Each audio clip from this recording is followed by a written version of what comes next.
Okay, so it's noon, so we'll get started. I know we have a few people who will continue to come in and join us. So thank you all for joining us and being here today. My name is Kelsey McKenna. I'm the Development Manager at Travis Audubon. And welcome to our Summer Lunchtime Lecture Series. Today we're featuring Pauline Tom, who will be sharing her knowledge about bluebirds and other native cavity nesters. All of us at Travis Audubon are grateful for your donations today. We're working really hard to provide programming and continue fulfilling our mission during this crisis. We've been so thrilled by your response, especially to these virtual lectures, and we appreciate the ways that you're supporting Travis Audubon, even when we can't be together. So we hope you'll continue joining us for these summer lunchtime lectures. Just a few housekeeping rules before we get started. If you haven't already, please turn off your video and mute your microphone. This will just help us minimize distractions. Throughout the presentation, you are welcome to enter comments or ask any questions into the chat box. We should have some time at the end of the presentation to address all of your questions with Pauline. So now we will get on to the show. Pauline grew up in Pasadena, Texas in the 1950s and 60s, when it was said the air is greener in Pasadena. Pauline and her husband, Pauline Tom, have been married for 48 years, 7 months, 12 days. They have 2 daughters and 3 grandsons. Pauline and Ron moved from Houston in the mid-90s and began establishing a wildscape. They enjoy painted buntings these days throughout the day, often several males on one feeder. Pauline co-founded the Texas Bluebird Society in 2001 and still serves as president. For 20 years, she has installed and monitored nest boxes, established friendships with experts, and enjoyed sharing bluebirds and other native cavity nesters through presentations, just like today's. So Pauline, we are so excited to have you here with us today. And without further ado, I will pass it on to you. Thank you very much. I want to say also that I am not an ornithologist. I'm going to be presenting to you from the heart, friend to friend, rather than from a biological perspective.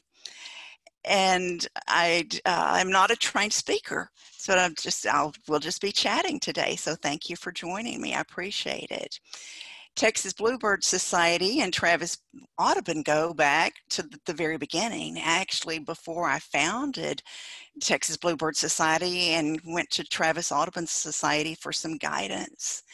At the very beginning, Travis Audubon made a donation to Texas Bluebird Society. Then, small though it was huge at the time. A great encouragement. In the early days, we had several opportunities to have workshops out at Hornsby Bend, and at one of these, Brian Hetherington built his first nest box. In the next 10 years, he built over 5,000 nest boxes. He had built several thousand before he ever saw his first bluebird. There are also nest boxes out at Hornsby Bend that have been there for many years that were joint project of Travis Audubon and Texas Bluebird Society. And there are more bluebirds seen at Hornsby Bend today because of the bluebirds that have come through those nest boxes, that have hatched through those nest boxes through the generations. Travis Audubon also has a part in my personal bluebird story. Back in the 70s, I learned about bluebirds and the plight of the bluebirds from a National Geographic article that spoke of Dr. Lawrence Zeleny and what he was doing. So I became captivated and I cared about what was going on. But I thought Eastern Bluebirds, that's on the East Coast. So it was quite a number of years before I found out that there were bluebirds in Texas. I joined the North American Bluebird Society, but it was not until the mid-90s when we moved to Central Texas, and I attended a bird watching course at Cornell State Park that I saw my first bluebird. It was because of Travis Audubon Society. They're members of Travis Audubon Society had put out some nest boxes, and from a blind with binoculars, I saw my first bluebird, thanks to Travis Audubon Society.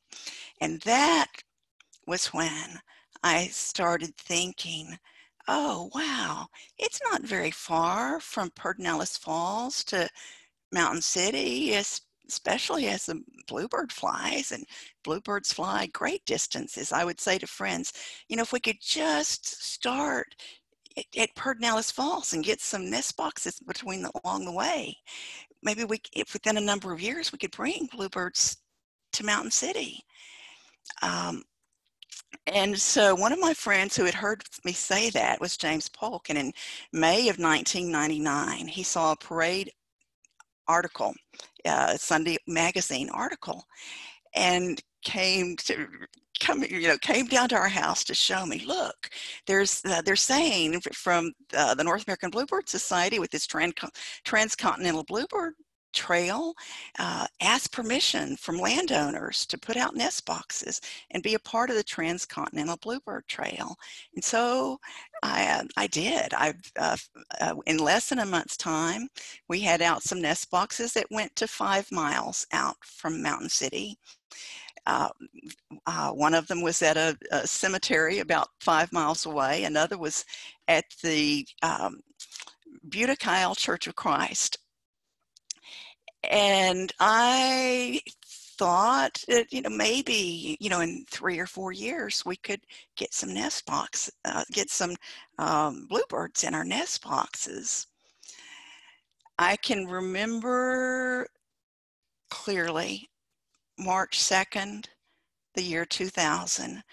I was off from work for Texas Independence Day, drove into the parking lot of the church, looked over, and on top of this nest box was a bird. I grabbed my binoculars and looked, and sure enough, there was a male bluebird in all his splendor, and he was there because I had made the effort to have a part in bluebird conservation and spent some time and money to get the nest box out. What a surprise it was to have one so soon, the very first nesting season after the nest box went out. So sure enough, it was. You build it and they will come. Bluebirds were successful there, and in just 3 or 4 years here in my front yard, bluebirds nested, in the nest box that was just out from my kitchen window in my front yard. And at the same time, there were titmice nesting in this nest box that's right at the kitchen window. What a surprise. So in much less time than I had expected to be actively involved in bluebird conservation. Let me say now, as we move into this Texas Bluebird Society presentation that's available, this basic presentation on share.txblues.org, where anybody can give a bluebird presentation. I might say some things that are a little bit off base, ad-libbing, so it does not necessarily represent the Texas Bluebird Society. And let me express gratitude to Dr. Patty Gawati, especially for the Eastern Bluebird account in the Birds of the World, formerly known as the Birds of North America, which has been our authoritative source for putting together this presentation. Also, thank you to the photographers who have granted use for their photos without even being mentioned in the presentation. So, the bluebird is the member of the Turdidae family, the thrush family. Robins and thrushes and bluebirds are all related. When they're somewhat chubby in appearance, and some are brownish with the spots. But with the bluebirds, the spots are gone once the first molt comes about. So this, all three species look very similar until the first molt. These three species are the Eastern Bluebird and the Western Bluebird and the Mountain Bluebird. We have all three in Texas, but not in breeding season. The Eastern Bluebird, look how far it extends from way up here to Nova Scotia, way down into Central America. And Texas is right in the part with the very strong bluebird activity. The breeding, oops, that does it again, I'm sorry. The breeding section of Texas is huge, all except for a portion of the Panhandle and West Texas and some portions along the coast. The Western Bluebird has likewise a very extensive territory for the breeding and the wintering. In Texas, the breeding is only in West Texas, small little portions of West Texas. And then there's the Mountain Bluebird, where with Texas, it's totally empty. There's been one record, according to Cliff Shackelford, state biologist, of nesting mountain bluebirds in Texas, so it doesn't even merit a dot on the map. Come the winter time, we do see bluebirds in Texas. This gives a little better perspective from eBird.org, the December to February observations for the Western Bluebird and the Mountain Bluebird. So certainly if you go bluebirding out from Central Texas, there'd be the possibility in the winter of seeing these gorgeous, special flocks of mountain bluebirds. This is the object of our affections, certainly of my affections. And it could be called a poster child because people become interested in birds and in nature when they get involved with bluebirds, especially with nesting bluebirds, to see what happens. Now, there are 23 million bluebirds according to Partners in Flight. So when we set out to put out a nest box, because bluebirds are a cavity nesting bird and they need a cavity in order to nest, we're not saving them from extinction. We might be bringing them to your neighborhood or to your area, and in doing that, somewhat like planting wildflowers, people see the beauty and they do experience the bluebird of happiness. There's something about the bluebird that conjures up feelings of joy and peace and happiness. But bluebirds are 58th of 63 cavity nesting species in conservation priority, according to Partners in Flight. But what a difference they make. Just last night, I had a text message from Grace Scalzo, who is a nature photographer who moved from New York out from San Antonio. And they moved into their place in 2018, put out nest boxes. They've had other birds nesting, but not a bluebird. And I got this email from her last night, just so excited because she had seen 5 little babies bathing in her bird bath. And, she ends it with happiness. Yes, that is part of the bluebird experience. But, and it is just the sight of bluebirds that gets people interested and gets them involved in setting out a nest box and monitoring the nest boxes. And let's not forget about the gorgeous female. But what about other cavity nesting birds? It's not just about bluebirds. Other native cavity nesting, well, don't know why it's other native cavity nesting birds that could nest, depending on where you are as you listen to this. If you're out towards Bastrop, the prothonotary warbler, this is seventh in priority according to Partners in Flight with conservation priority. And I'm going to be showing these to you in the order of the conservation priority. The brown-headed nuthatch, again, if you were the pine trees. This has gone to a timed, unfortunately, it's showing on a timed basis rather than when I touch the button. We'll work with it. 12th in conservation priority, should you have a brown-headed nuthatch, you would want to add a metal portal, a 1-inch metal portal, so that larger birds do not usurp the cavity. For instance, Carolina chickadees and then bluebirds could nest, taking away the brown-headed nuthatch nest.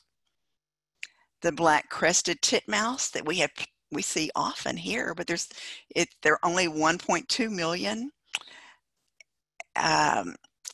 And then and it definitely will nest in a bluebird size nest box. Buick's wren, very common in central Texas. I hate to change this, but I might have to change the presentation to where it's not on the timed. Buick's wren, 32nd, 7.9 million. This is where a Buick's wren nested on my back porch this summer, and I added a metal portal so that larger birds would not nest, and it also will cut down on the possibility of house sparrows nesting or coming into the nest box to peck the eggs and kill the native cavity nesting birds in there. The Carolina chickadee, 35th, ash-throated flycatcher. There's some dung that was usually involved in this nest, building of this nest. The tufted titmouse, Carolina wren, 57th, 19 million, and then the tree swallow. With tree swallows, there are tree swallows on the eastern and northeastern border of Texas, and so there's something to look forward to. There are a few nesting in a lake out from central Texas, but the tree swallow, these marvelous aerial acrobats, have a gorgeous nest lined with white feathers. They have gorgeous white eggs and will be a delight to have. If you go out to the state park, Brazos Bend State Park out from Houston, there's tree swallows that nest there in the tree cavities, but they will nest in a bluebird-sized nest box. Now, so here we are back to the bluebirds. This is the site that you would look forward to seeing and hope to see as bluebirds claim a nest box. Are you wondering, might I have bluebirds in my area? Well, these are the eBird reportings of bluebirds between April and June, the last 10 years, where there is has been one nest. If they're in this area this time, they're probably nesting. So it's a good indicator. There are many bluebirds in this area during nesting season. Okay, do you have the right habitat for bluebirds? Well, what you need is somewhat open space with short grass, high perches, and insects. So here we go. Somewhat open space, short grass, high perches, insects. This again is my house. As I've added more more native plants with my wildscape.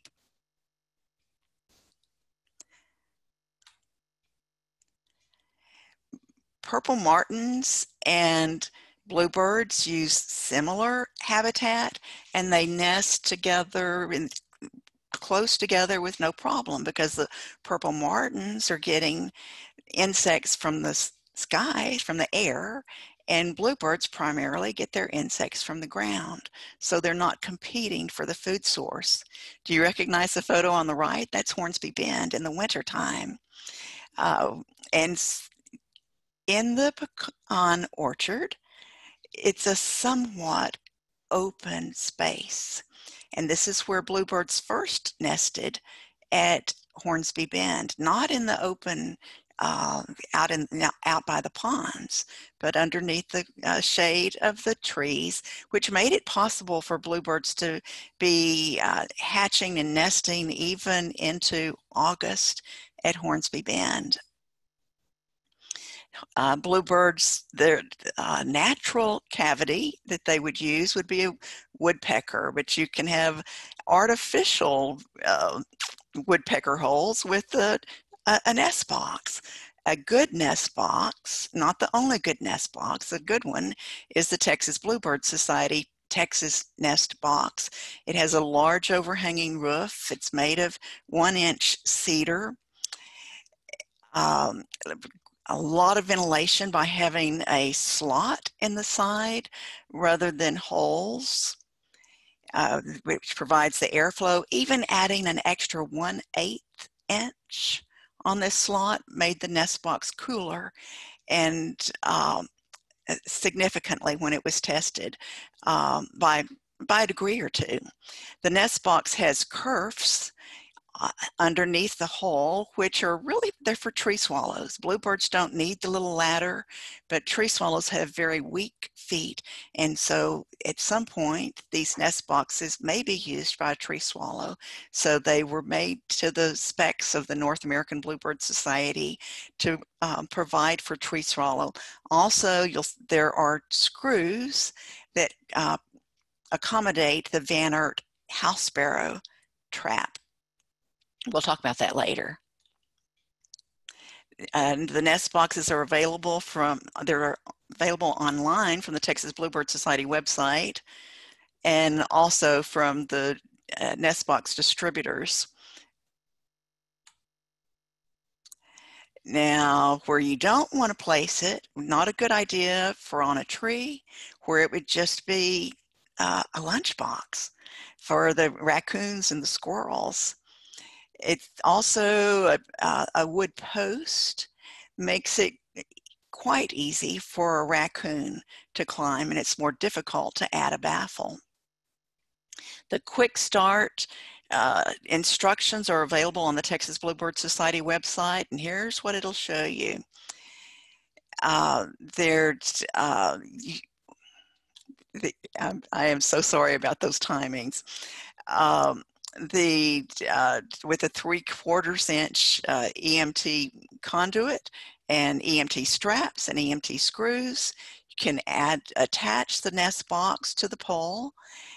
Make sure that the screws do not come through, because that would cut the little babies as they jump up and down.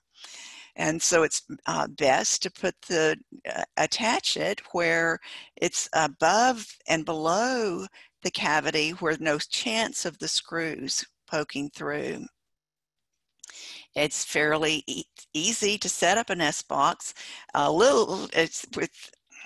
It will require some effort in the Edwards Plateau to break through limestone, but that can be done with a stick of rebar and that's the anchor, and then just slip the nest box over the anchor and you have the nest box set up.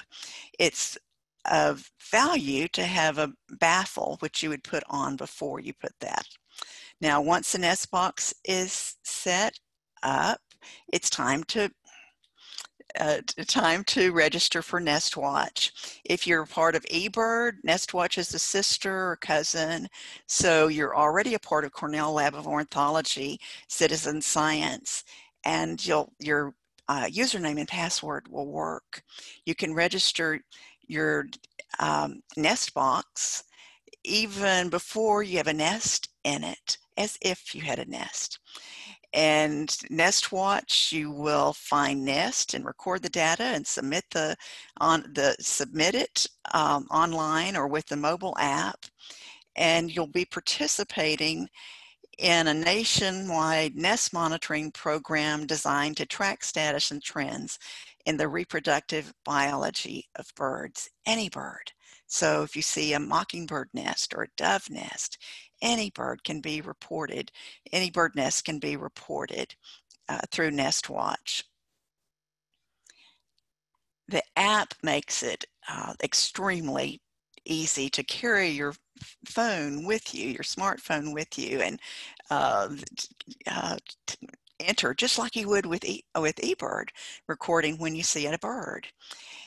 You'll take a quiz to get certified, find nest, record data, and submit it. Here's things you're going to do. You're going to follow the code of conduct. You're going to, with a Google map, mark where you saw the nest, enter your information, and then close it out at the end of the nesting, and you'll be able to come back and have records with Excel spreadsheets, download them of all the nestings that you ever have from year to year. Here's some things to remember. Plan ahead for your nest visits, approach with care. When I go up to Nestbox, I knock and say, "Excuse me, sweetie," just in case there's a bird in the nest box. Avoid during bad weather. Avoid during the first few days of incubation. If you're watching, you'll know when she'll be incubating if you're keeping the records, and looking at least once or twice during nesting season. Then don't approach when they're really close to fledging, or be especially careful with that, holding your hands up close around, or covering the hole with a bandana to make sure the birds don't jump out and fledge prematurely. Never lift a bird off the nest to find out how many eggs there are, to see the babies. That would be in violation of the Migratory Bird Treaty Act. Don't check too early in the morning or late in the evening. Use a circuitous route when you're walking to the nest box so that you're not leaving a scent trail.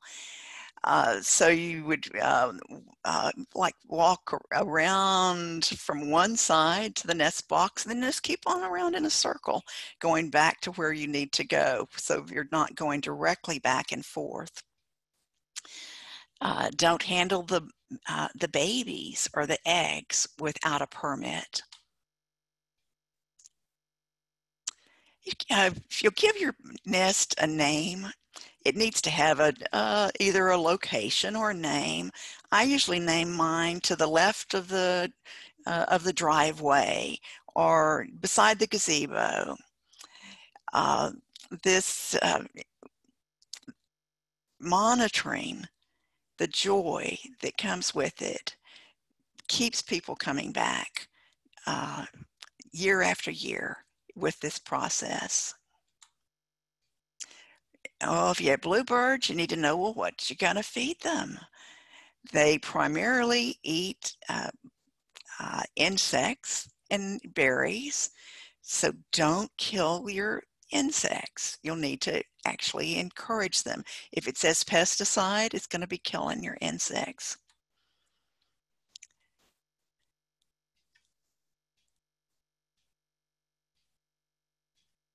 You'll see that they're primarily arthropod eaters. What about mealworms? Well, mealworms are for us. The bluebirds don't really need the mealworms. They're a snack. They do provide some nice photo ops for certain. And bluebirds don't eat just what the books say. Each bluebird is different. And so you might have you might have something besides an arthropod with a little frog. You can plant to attract insects, to provide the insects that our bluebirds need, and also to provide for berries. So you've probably noticed insects around your milkweed. There are other bird plants that can be planted for the insects and for the berries. On the Texas Bluebird Society website, we have a plant list that show plants, two-sided, long list of plants in Texas, natives for insects and natives for berries. Some of the ones for berries, many of them, when they have a bloom, are also attracting insects, and so they serve the dual purpose.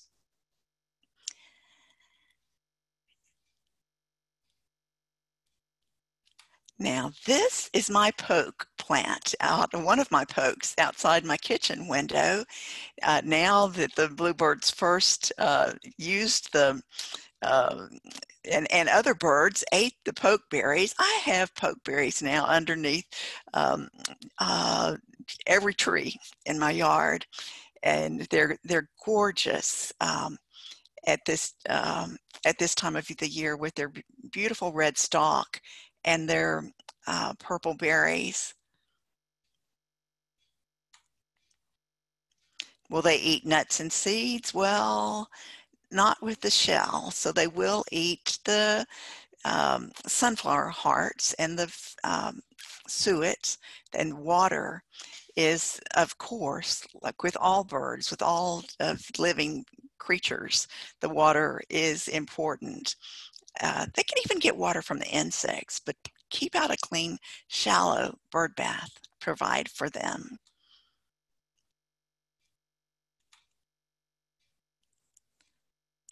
And I've lost my slideshow, but I'm going to show it, come back to it from current slide. Nope, I touched go to the end is what happened.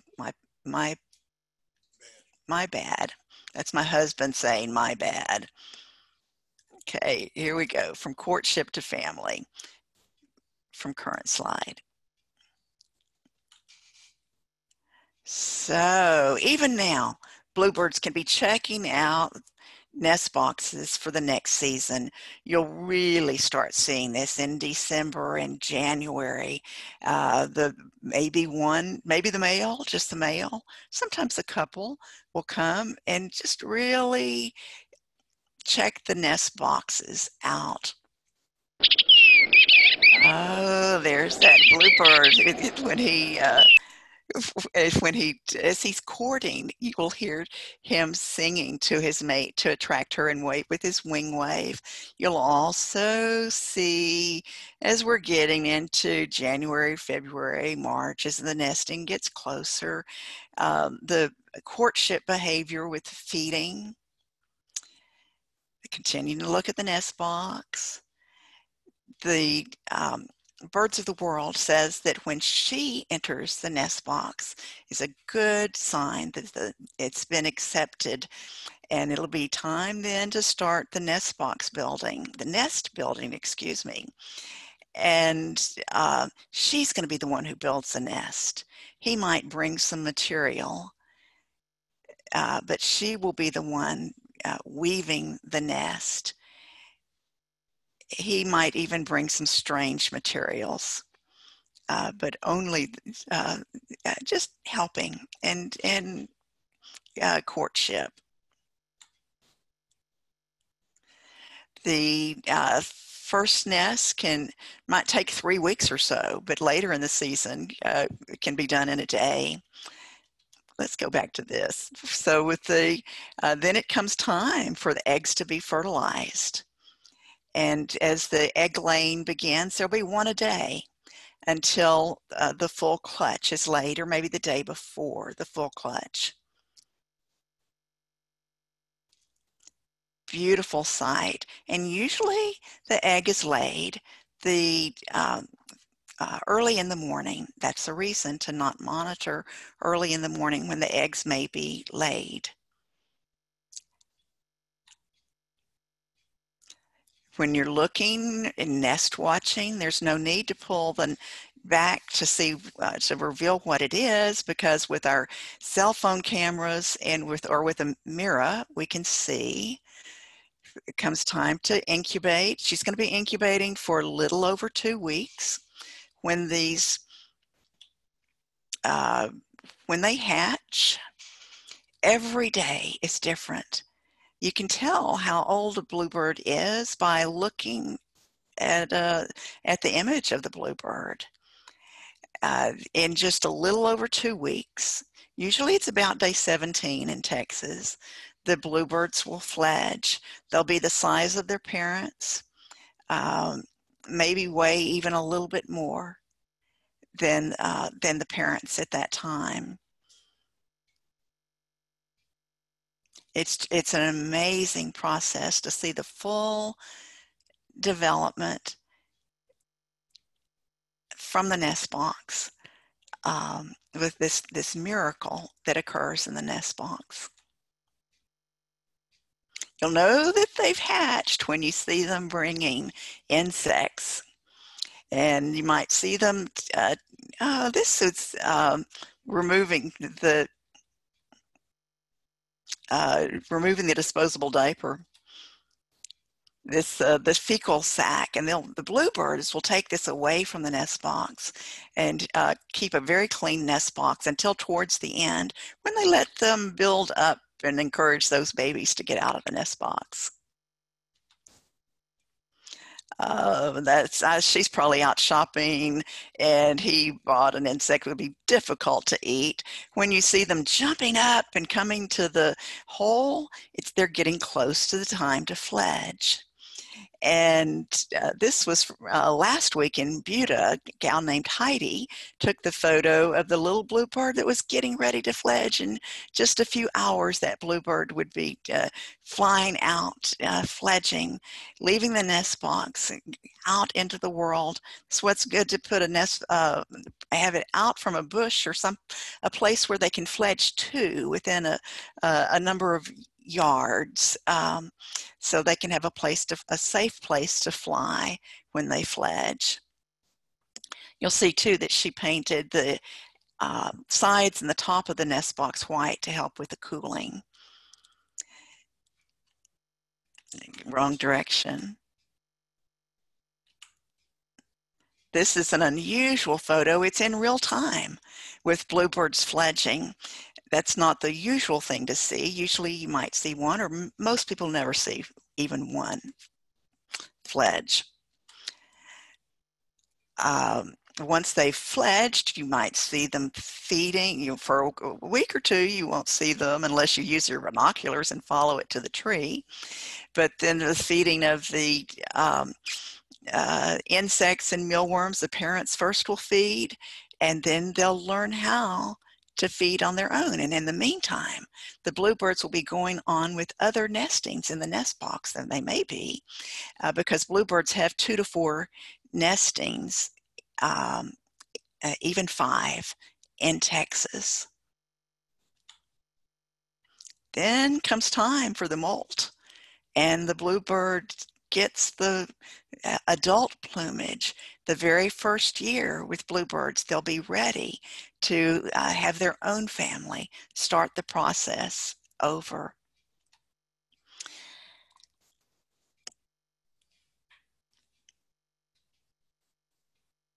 Keith Kreidler was the co-founder of Texas Bluebird Society and one of the co-authors of the Bluebird Monitor's Guide, which is a marvelous book if you can find it in a used bookstore. Okay, what problems might you have? Well, you won't have blowflies in Texas. You'll read about it in books, but blowflies just are not a problem. To prevent wasp, you can can use ivory soap, bar of ivory soap, and rub it on the top and the upper sides. We're making it difficult for them to adhere. The heat is a problem in Texas, especially when the nest box gets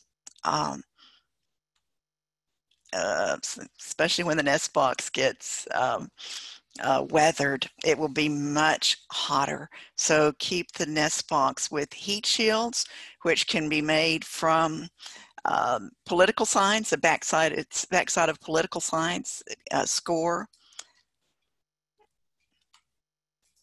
And make these paint a light color, or the most effective is to paint a light color and use the heat shields for the airflow around the nest box. This is with some airspace between the heat shield and the box. Some people go to quite the extent, should they, on the hottest of summer days, have eggs or babies in their nest boxes.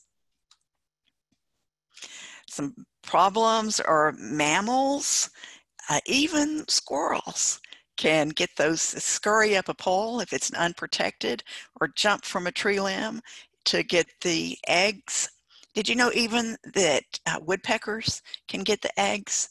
That's the value of having a deeper nest box rather than a shallow nest box to make it more difficult for the predators.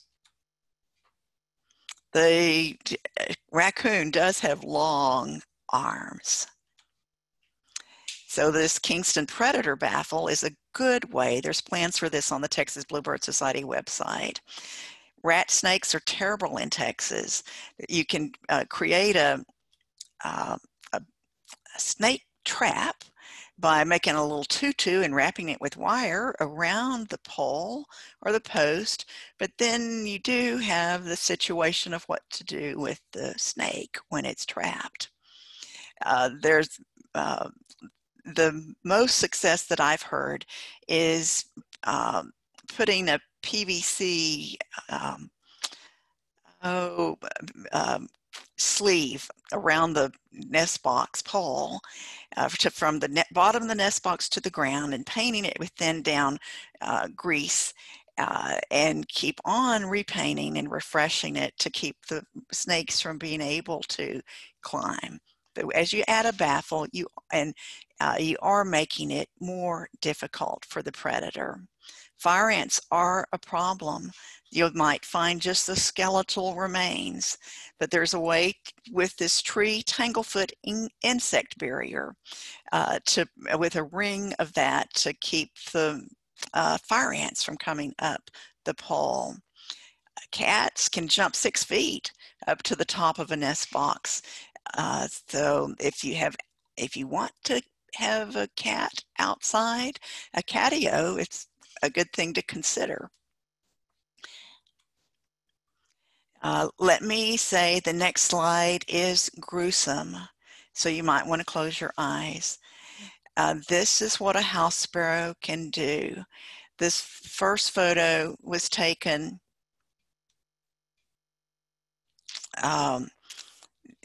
30 minutes before the second. It's not a good idea to put mealworms on top of the nest box because it will attract other birds to the nest box, but that's what happened here. And the male bluebird went inside the nest box. A house sparrow came along, and these non-native birds, the non-native house sparrow with the strong beak, will peck eggs and even peck the adults to death. Many times they'll build a nest on top of a dead adult.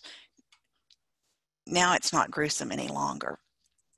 So you might see a house sparrow checking out your nest box and building a nest. It'd be it'll start out, it may look like a bluebird nest. You're not going to know when it first starts, when there's just a little bit of grass or even weeds. You need to wait until you're absolutely certain before you remove a nest, or something that some folks are doing now with quite a bit of success is removing the eggs, putting them on the ground, spray them with PAM, with vegetable oil spray, and that makes them not viable, where they're not going to hatch.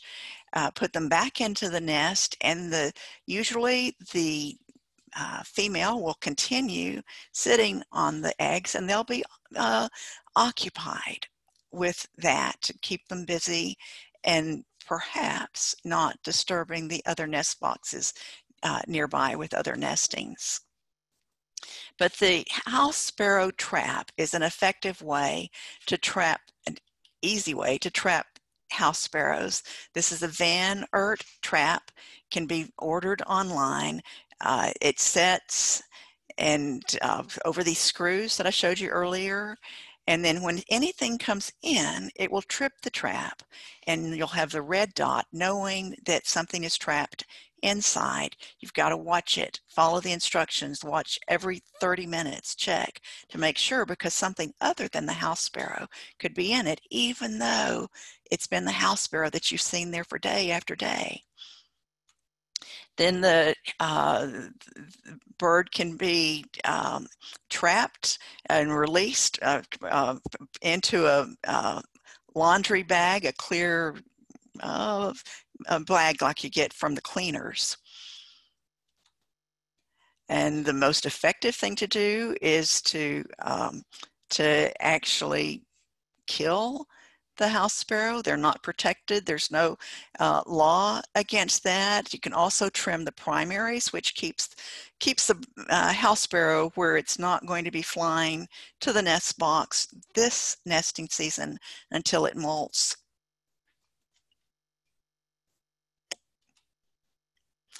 Now, if after your bluebirds have nested, you want to keep the house sparrows away, after the first egg is laid and the bluebirds really have stake in this nest, you can add a sparrow spooker. You can buy one online or make one as a little whirligig with shiny mylar strips. But with the Texas nest box, it's real easy to just use a mylar balloon and cut it into cut some shiny strips, thumbtack them onto the front of the nest box, the roof, front edge of the roof, and the mylar flapping in the wing has the history of keeping house sparrows away, but not interfering with the bluebird nesting. You need to be sure to take it down as soon as the bluebirds have finished nesting, because we don't want the house sparrows to become accustomed to it. Then let me mention there is a man-made hazard that we can have a part to help with, and that is vertical pipes. The vertical pipes, cavity nesters are attracted to those, and like this little titmouse can go down into the pipe, but then when the babies hatch, they can't get out, and so the babies perish. So something anybody can do, even if they're not going to put up a nest box, is to cover those pipes. You can do it with a tuna fish can, an empty green bean can, to cover the pipe where it cannot be used as a nesting cavity for the cavity nesters. So now let's remember, all native birds are desirable, all of them. So don't be disappointed if you put up a nest box and don't have the bluebirds, but it could happen. And with this, as we look, that the Eastern Bluebird is the 58th, and that's all, folks. Thank you very much.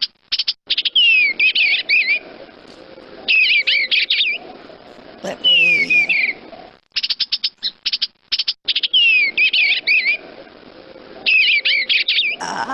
come on, little bluebird. I don't have my little, I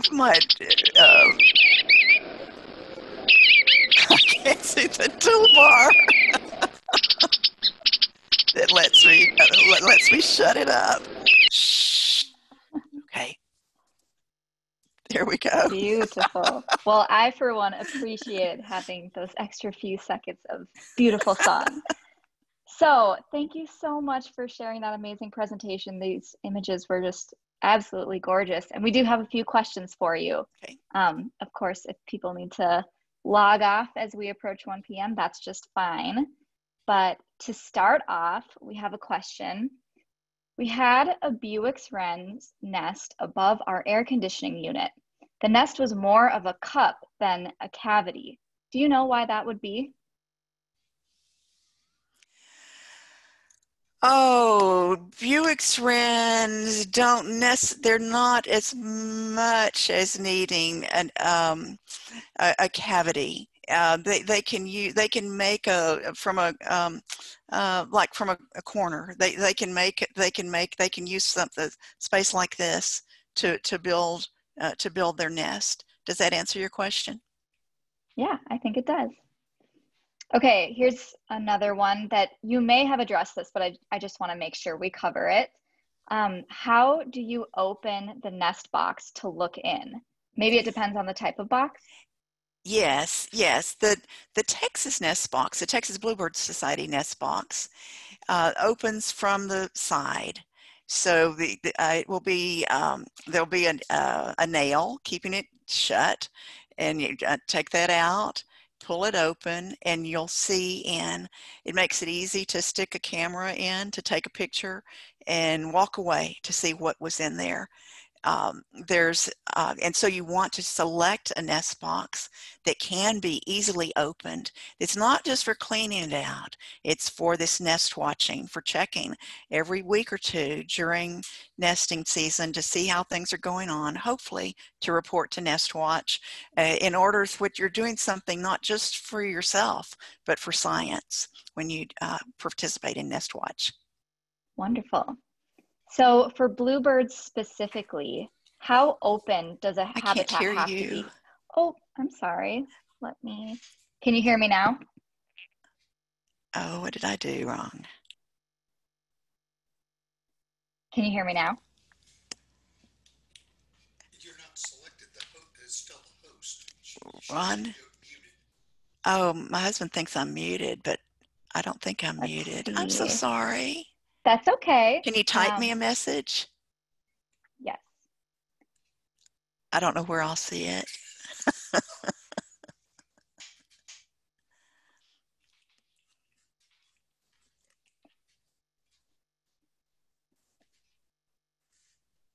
Can you hear me now? If you can hold it up. No, you can't. If you can write it out and hold it up. I don't have a clue why I lost the sound. I'm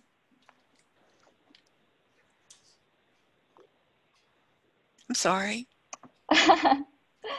That's okay. Maybe.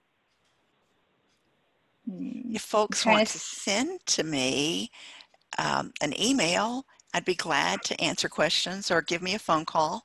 This is my cell phone. I'd be pleased to answer the questions. Maybe it's Kitness where we make sure we finish up by noon. Perfect. Okay, well, yes, for everyone who has any other questions, you can just give Pauline a call or use that email. We can send that out to you as well. But thank you so much for everyone who joined us today. We hope that you've enjoyed learning a little more about bluebirds and that you'll join us again next week for our next lunchtime lecture. So thank you. Take care. I know Pauline can't hear me, but thank you so much, Pauline. Have a great rest of your day, everyone.